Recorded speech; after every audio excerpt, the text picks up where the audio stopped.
কি দুর্নীতিগ্রস্ত তাদেরকে প্রিভিয়াস বছরগুলোতে আপনার মাইনে এবং 12% সুদ সমেত তাদেরকে ফেরত দেওয়ার কথা বলা হচ্ছে।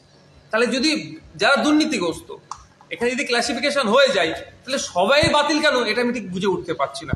তাহলে মেধাযুক্তদের সাথে তারা কোথায় যাবে? এটা আমি আইনজীবী যারা আছে তাদের সাথে আমি কথা বলবো, যারা আইনের বিশেষজ্ঞ, যে এখানটা আমি ঠিক বুঝতে পারছি না।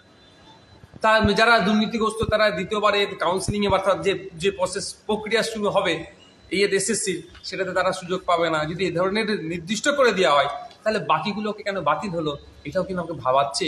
আইনের বিশেষজ্ঞ যারা, তাদেরকে এই বিষয়টা আমি জিজ্ঞাসা করবো। যারা মেধাযুক্ত, যারা যোগ্য, যারা কোনোরকম ভাবে ঘুষ ঘাস অবৈধ পন্থা না অবলম্বন করে পরীক্ষা দিয়েছেন, রিটেন ভাইভাতে পাস করে লিস্টেড হয়ে তারা স্কুলে গিয়ে শিক্ষকতা করছিলেন 2016-তে, এরা যখন ছিল ছাত্র, আজকে এরা একজন সমাজে প্রতিষ্ঠিত মানুষ।